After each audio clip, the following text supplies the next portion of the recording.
আসসালামু আলাইকুম। Collegiate basic English চ্যানেলের পক্ষ থেকে তোমাদের সবাইকে স্বাগত জানাচ্ছি। শিক্ষার্থী বন্ধুরা, মাত্র 3টি রুল দিয়ে আমি পুরো ট্যাগ কোশ্চেনটি তোমাদের সামনে তুলে ধরব অল্প কয়েক মিনিটের মধ্যে। আর সবচেয়ে বড় মানসিক প্রশান্তি হলো যে এই ভিডিওটি যদি তুমি দেখো তাহলে তোমাকে ট্যাগ কোশ্চেনের উপরে আর কোনো বই পড়তে হচ্ছে না, আর কোনো রকমের ভিডিও দেখতে হচ্ছে না, এবং যে প্রশ্নই আসুক ক্লাস 6 থেকে অনার্স পর্যন্ত বিশ্ববিদ্যালয় ভর্তি পরীক্ষা, বিসিএস সহ যে কোনো চাকরি পরীক্ষার জন্য যে প্রশ্নই আসুক ট্যাগ কোশ্চেন সংক্রান্ত এই 3টি রুলের মাধ্যমে তুমি যদি শেখো তাহলে সেটার উত্তর দেওয়া সম্ভব। কিভাবে? ইনশাল্লাহ তোমরা এখনই দেখতে পাবে। ট্যাগ কোশ্চেনের উপরে আমি দীর্ঘ গবেষণা করেছি, গবেষণা করে 3টি ফাইন্ডিংস পেয়েছি। একটি হলো ট্যাগ কোশ্চেনটি পজিটিভ হবে নাকি নেগেটিভ হবে এটা আইডেন্টিফাই করা, এবং এটা বলতে পারো যে পুরো ট্যাগ কোশ্চেনের 25%। আচ্ছা, এরপরে ভার্বের কি পরিবর্তন হয় এটা যদি তুমি বুঝো তাহলে ট্যাগ কোশ্চেনের আরও 25% হয়ে গেল। তুমি যদি বুঝো যে কোন কোন জায়গায় প্রোনাউনের কি পরিবর্তন হয় এটা যদি বুঝতে পারো তাহলে ট্যাগ কোশ্চেন আরও 25% হয়ে গেল।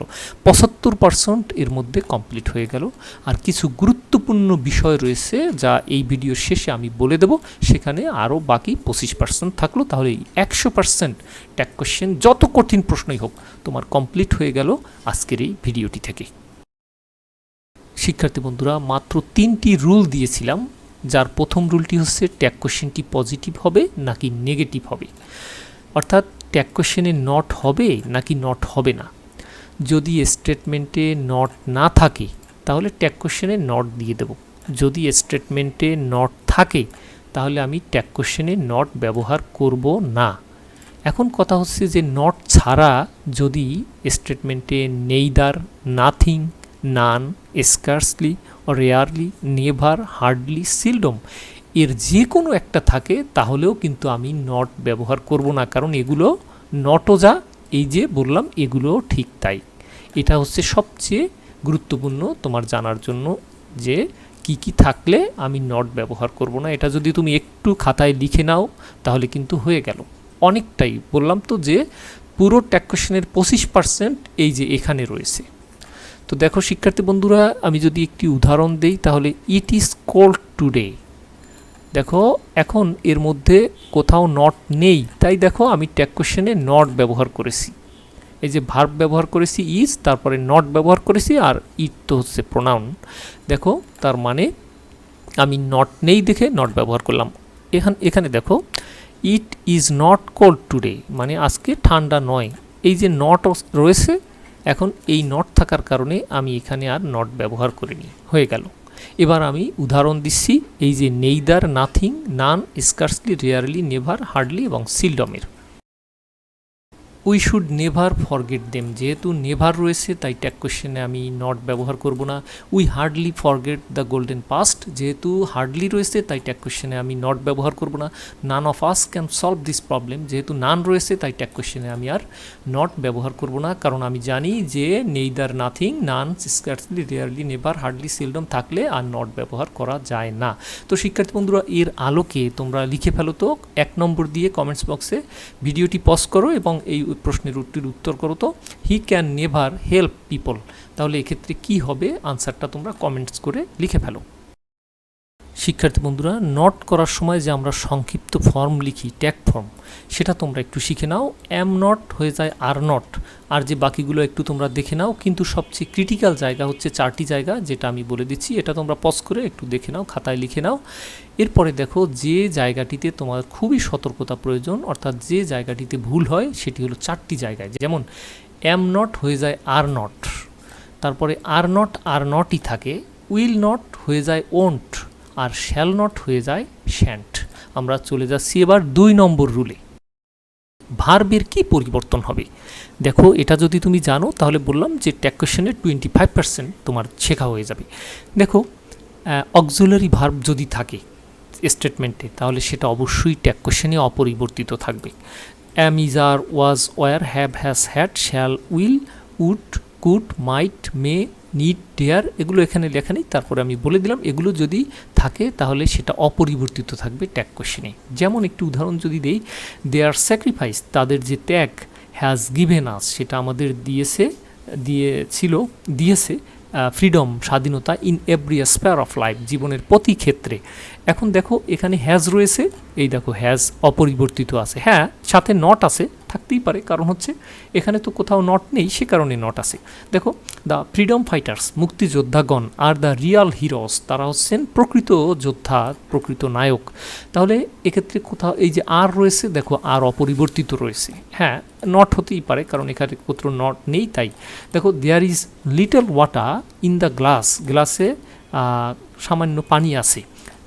ইজ নট ইট, এই যে দেখো ইজ আছে তাই ইজ এখানে হবে। তোমরা আরেকটা কথা, এখানে এই যে লিটল শব্দটা থাকার কারণে তোমরা অনেকে মনে করো যে আর নট হবে না, এটা কিন্তু ঠিক নয়, অবশ্যই এটা পরীক্ষিত যে অবশ্যই এটা নট হবে। তো শিক্ষার্থী বন্ধুরা তোমরা দেখলে যে অক্সিলারি ভার্ব যদি থাকে তাহলে সেটা ট্যাগ কোয়েশ্চেনে অপরিবর্তিত থাকবে। এবার দেখো ভার্ব ওয়ান মানে ভার্বের প্রেজেন্ট ফর্ম, এখন এটা যদি থাকে, এই যে অক্সিলারি ভার্বের কোনোটা যদি না থেকে এমনটা হয় যে ভার্বের প্রেজেন্ট ফর্ম রয়েছে, তখন কি হবে? দেখো তখন আমরা ডু ব্যবহার করব অথবা ডাজ ব্যবহার করব। তাহলে কোথায় ডু ব্যবহার করব? ডু ব্যবহার করব ওই যে ট্যাগ কোয়েশ্চেনটা করার সময় যে প্রোনাউনটা আমি নিচ্ছি সেই প্রোনাউনটা অনুযায়ী আমি ডু ব্যবহার করব অথবা ডাজ ব্যবহার করব। যদি সেই প্রোনাউনটা প্লুরাল হয় তাহলে আমি ডু ব্যবহার করব, যেমন বিকজ, কারণ, দেখাচ্ছি তোমাকে, দেখো বিকজ কারণ ট্রিস, এই যে ট্রিস হচ্ছে প্লুরাল, ট্রিস সাপ্লাই আস অক্সিজেন, আর কারণ বৃক্ষ আমাদের অক্সিজেন দেয়, ফ্রুটস অ্যান্ড উড ফল এবং কাঠ দেয়। ডোন্ট দে, যেহেতু ট্রিসের জন্য আমাকে দে ব্যবহার করতে হচ্ছে, দে, আর এক্ষেত্রে আমি যেহেতু অক্সিলারি ভার্ব নেই তাহলে আছে ভার্বের বেস ফর্ম বা প্রেজেন্ট ফর্ম আছে, তাহলে এই প্রেজেন্ট ফর্ম থাকার কারণে আমি ডু নট ডাজ নট ব্যবহার করব। তাহলে এখন ডু নট ব্যবহার করব নাকি ডাজ নট? অবশ্যই ডু নট, কারণ এই দে এর সাথে তো আর ডাজ নট হবে না, ডাজ নট হতো যদি সিঙ্গুলার হতো। এর পরেরটা দেখো রয়েছে কি ভার্ব ওয়ান মানে ভার্বের প্রেজেন্ট ফর্ম, সাথে এস বা ইয়েস যদি থাকে, যেমন এক্ষেত্রে রয়েছে যেমন মর্নিং মানে সকাল, এন্টারটেইনস মানে বিনোদন দেয় আস আমাদেরকে, উইথ ফ্রেশ এয়ার মুক্ত বাতাস দিয়ে। দেখো এই ক্ষেত্রে এন্টারটেইনের সাথে এস যুক্ত আছে, যেহেতু এস যুক্ত আছে তাই আমি কি করব, এই ডু নট বা ডাজ নট ব্যবহার করব। এখন করব কি অনুসারে? এই যে এইখানে যে প্রোনাউনটা আমি নেব সেই প্রোনাউনটা অনুসারে, লেখাই রয়েছে যে ট্যাগের প্রোনাউন অনুসারে। যেহেতু মর্নিংয়ের জন্য আমি ইট ব্যবহার করব, তো সেই কারণে আমি এর সাথে, যেহেতু সিঙ্গুলার তাই আমি ডাজ ব্যবহার করব এর সাথে, আর যেহেতু এটার মধ্যে কোথাও নট নেই তাই নট দিয়ে দিয়েছি। দেখো ভার্ব টু মানে হচ্ছে ভার্বের পাস্ট ফর্ম। যদি ভার্বের পাস্ট ফর্ম ব্যবহার করি তাহলে যে প্রোনাউনই গ্রহণ করুক না কেন, সেটা সিঙ্গুলার হোক এই জায়গাটিতে বা প্লুরাল, আমি ডিড ব্যবহার করব। যেমন he as well as his brother, সে এবং তার ভাই, কেম হেয়ার এখানে এসেছিল, যেহেতু পাস্ট টেন্স রয়েছে, কামের পাস্ট টেন্স কেম, সে কারণে দেখো আমি ডিড ব্যবহার করেছি, আর নট তো কোথাও নেই তাই নট ব্যবহার করেছি। আর এখানে সেটা যাই থাকুক, সিঙ্গুলার থাকুক প্লুরাল থাকুক, পাস্ট টেন্সের ক্ষেত্রে ওই ডিডি ব্যবহার করব। তো শিক্ষার্থী বন্ধুরা এর আলোকে তোমরা একটু লিখে ফেলো তো যে you saw the program, see এর পাস্ট টেন্স হচ্ছে স, ড্যাশ ইউ, তাহলে এই জায়গাটিতে কি হবে? তোমরা এক্সারসাইজ 2 দিয়ে তোমরা শুধু 2 নম্বর দিয়ে কমেন্টস বক্সে লিখে ফেলো। রুল নাম্বার 3তে প্রোনাউন সংক্রান্ত পরিবর্তন রয়েছে। এটা খুবই গুরুত্বপূর্ণ একটি রুল, বলতে পারো যে পুরো ট্যাগ কোয়েশ্চেনের 25% এখানে রয়েছে। আমরা অলরেডি 50% শিখেছি, এখন এখানে আরও 25% শিখবো, আর বাকি 25% আমি কিছু টিপস দেবো সেটা দিয়ে শিখবো। তো শিক্ষার্থী বন্ধুরা দেখো এই প্রোনাউনের যত ব্যবহার রয়েছে আমি সবগুলোকে এক জায়গায় এনেছি, অনেক গুরুত্বপূর্ণ একটি রুল। দেখো যদি আই থাকে স্টেটমেন্টে, ইউ থাকে, হি, শি, দে, দেয়ার, ইট, এগুলো যদি থাকে তাহলে ট্যাগ কোশ্চেনেও হুবহু সেটা বসবে। একটি উদাহরণ দিই, দেখো হি হ্যাজ টু লিড, তাকে পরিচালিত করতে হয় আ ভেরি মিজারেবল লাইফ, একটি শোচনীয় জীবন। দেখো এখানে হি রয়েছে, ট্যাগ কোশ্চেনে ঠিক হি অপরিবর্তিত থাকবে। আরেকটা উদাহরণ দিই, there is little water in the pond, is not there, এই যে দেয়ার রয়েছে, এই দেয়ার যেহেতু রয়েছে দেখো ট্যাগ কোশ্চেনে দেয়ার রয়েছে, তার মানে এরকম শুধু দেয়ারই নয়, এরকমের যদি এখানে ইট থাকতো তাহলেও সেটা ট্যাগ কোশ্চেনে অপরিবর্তিত থাকবে।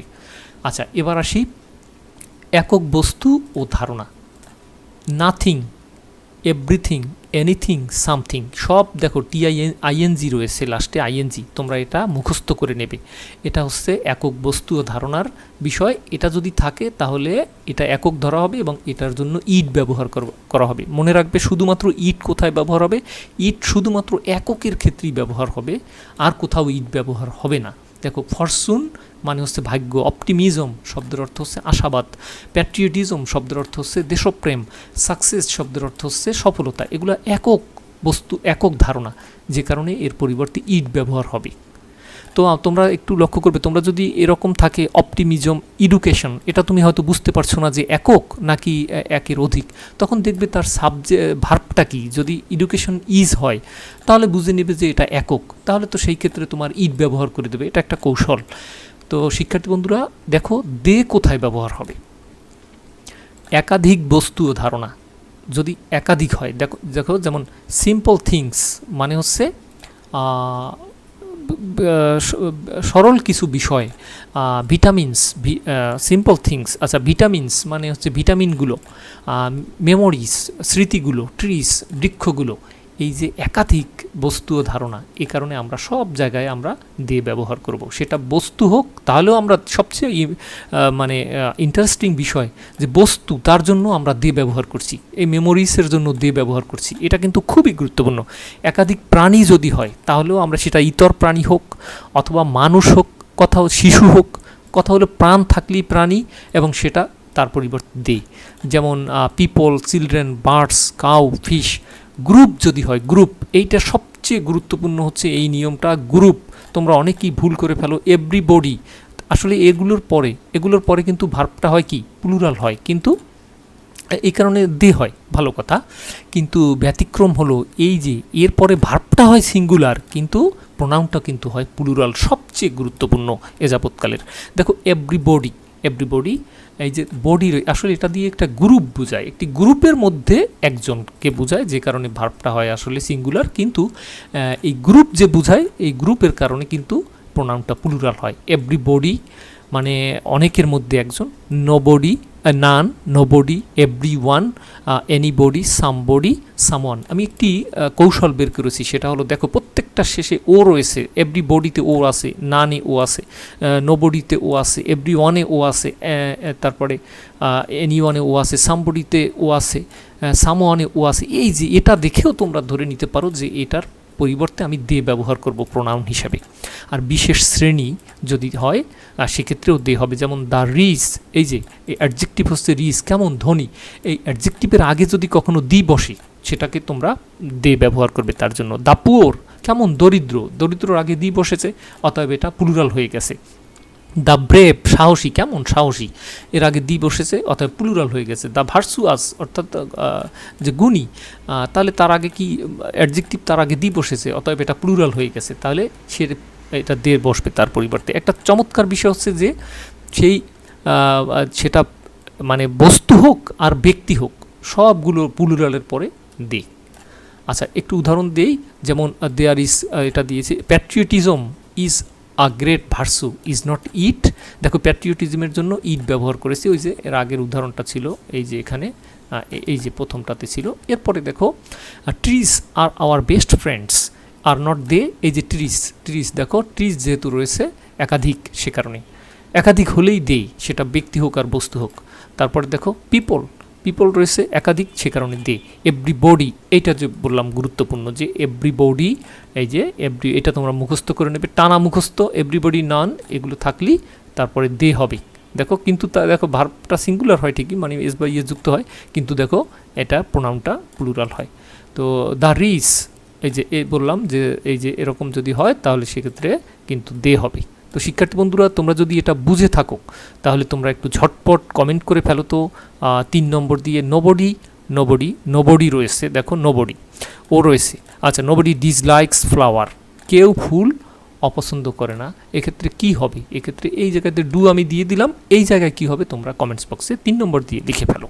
এবার আমরা কিছু গুরুত্বপূর্ণ টিপস দেব, যেটা দিয়ে আমরা অলরেডি 75% শেষ করেছি, বাকি 25% আমাদের শেষ হয়ে যাবে, এবং ইনশাল্লাহ এর মাধ্যমে তোমরা সব কিছুর সমাধান করতে পারবে ট্যাগ কোয়েশ্চেন সংক্রান্ত। শিক্ষার্থী বন্ধুরা, সবচেয়ে গুরুত্বপূর্ণ অংশ আমি এখন আলোচনা করতে চলেছি। মনে রাখবে, যদি স্টেটমেন্টে ডু নট থাকে তাহলে উইল ইউ ব্যবহার করবে ট্যাগ কোশ্চেনে। যদি প্লিজ এই শব্দটি থাকে মানে অনুরোধ বোঝায়, সেটা নট থাকুক স্টেটমেন্টে আর না থাকুক, ভার্ব দিয়ে শুরু হোক অথবা এই ডু নট দিয়ে শুরু হোক, যেটা দিয়েই শুরু হোক, সেক্ষেত্রে অবশ্যই উইল ইউ হবে। দেখো, do not tell a lie, will you, এই যে ডু নট দিয়ে শুরু হয়েছে সে কারণে আমি উইল ইউ ব্যবহার করেছি। এখানে দেখো, প্লিজ লেন্ড মি সাম মানি, অনুগ্রহ করে আমাকে কিছু টাকা ধার দাও। দেখো, প্লিজ দিয়ে শুরু হয়েছে বা এই সেন্টেন্সে কোথাও যদি প্লিজ থাকতো তাহলেও আমি উইল ইউ ব্যবহার করব, সেটা এই যে নট থাকুক বা না থাকুক। দেখো, sit down please, will you, এই যে প্লিজ এখানে শেষে আছে, থাকুক, এই যে প্লিজ আছে মানে অনুরোধ বোঝাচ্ছে, এ কারণে উইল ইউ গেল, আমার উইল ইউ এর ব্যবহারটা শেষ হয়ে গেল। আচ্ছা, এরপরে এটা দিয়ে প্রশ্ন থাকবেই, এসএসসি বলো অথবা চাকরি পরীক্ষায় এটা দিয়ে প্রশ্ন থাকবেই। আচ্ছা, তারপরে যদি ভার্ব দিয়ে শুরু হয়, ভার্ব দিয়ে শুরু হলে ইম্পারেটিভ সেন্টেন্স সাধারণত আদেশ বা উপদেশ বোঝায়। যাই হোক, যদি ভার্ব দিয়ে শুরু হয় তাহলে অবশ্যই ওন্ট। আসলে ডু দিয়ে আমি বোঝাচ্ছি যে ভার্ব দিয়ে শুরু হবে, শুধু ডু না, ভার্ব দিয়ে শুরু হবে। তাহলে যে কোনো ভার্ব দিয়ে, যেমন ওয়ার্ক হার্ড টু সাকসিড, সফল হতে কঠোর পরিশ্রম করো, কঠোর কাজ করো। তাহলে উইল ইউ অথবা ওন্ট ইউ, তোমার এই উইল ইউর চিন্তা করতে হবে না, তুমি ওন্ট ইউ ভেবে রাখো যে ভার্ব দিয়ে শুরু হলে আমি ওন্ট ইউ ব্যবহার করব। যদি এর সাথে আবার চিন্তা করো যে উইল ইউ হবে তাহলে জটিলতা হয়ে যাবে, এটা করার দরকার নেই। সোজা কথা, ভার্ব দিয়ে শুরু হলেই ওন্ট ইউ, ভার্ব দিয়ে শুরু হলেই ওন্ট ইউ। আবার এখানেও তো ভার্ব দিয়ে শুরু হয়েছে, কিন্তু না, এটা তো ওই যে ডু নট দিয়ে, এটার কথা আবার আলাদা। আচ্ছা, তারপরে আর একটা কথা হচ্ছে যে লেট আস, এটার সংক্ষিপ্ত রূপ হচ্ছে লেটস। এই লেটাস দিয়ে যদি শুরু হয় তাহলে অবশ্যই শ্যাল উই, লেটাস দিয়ে শুরু হলে shall we, let us go home, shall we. এই কয়টা জিনিস যদি তোমরা মনে রাখো তাহলে এসএসসি পরীক্ষায় 2টি প্রশ্ন ইনশাল্লাহ কমন পাবে, আর যে কোনো চাকরি পরীক্ষায় এটা দিয়ে একটি প্রশ্ন থাকেই। তো শিক্ষার্থী বন্ধুরা, এটা যদি তোমরা বুঝে থাকো তাহলে let us be sincere in our life, এক্ষেত্রে কি হবে তাহলে তোমরা একটু লিখে ফেলো তো ঝটপট, কমেন্টস বক্সে 4 নম্বর দিয়ে লিখে ফেলো। এরই মাধ্যমে আজকের ভিডিওটি শেষ হলো। শিক্ষার্থী বন্ধুরা, আমাদের বইগুলো তোমাদের অবশ্যই প্রয়োজন রয়েছে, এর মতো বই বাংলাদেশে অবশ্যই আর হবে না। হাতে কলমে গ্রামার শেখা আর রাইটিং অংশ শেখার বই হচ্ছে আমাদের বইগুলো। তোমরা প্রথম কমেন্টে বিস্তারিত জানতে পারবে। আজ এ পর্যন্তই, ভালো থেকো, সুস্থ থেকো, অনেক অনেক শুভকামনা রইল। আল্লাহ হাফেজ।